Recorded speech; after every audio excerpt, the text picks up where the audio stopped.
26-এ বৃহস্পতি ট্রানজিট কি ধরনের ফলাফল দিতে পারে?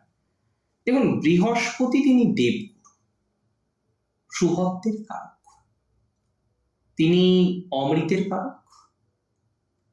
একজন সাহিত্যিক সাধনা করেন, তার সাহিত্য সাধনা নিয়েই চলে দিনকাল।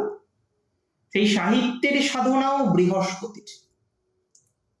একজন যিনি সাধনা করছেন বিজ্ঞানের, সেখানেও বৃহস্পতি। একজন যিনি অকৃত্রিম ভাবে সাধনা করে চলেছেন, সেখানে বৃহস্পতিকে আসতেই হবে। প্রকৃত সত্যের জ্ঞান বৃহস্পতি ছাড়া আসাটা অসম্ভব। তাই বৃহস্পতি খুব ইম্পর্টেন্ট একটা প্ল্যানেট। 2026-এ বৃহস্পতি তিনি বক্রগতিতে আছেন বছরের শুরু থেকে, এবং নানা রকমের ইস্যুজ। আপনার অষ্টমে বৃহস্পতি, শারীরিক ভাবেও বিভিন্ন রকম অসুবিধার জায়গা আছে বহু জাতক জাতিকাদের। শারীরিক ভাবেও বিভিন্ন রকম নেগেটিভিটির জায়গা বারবার বহু জাতক জাতিকাদের আসছে।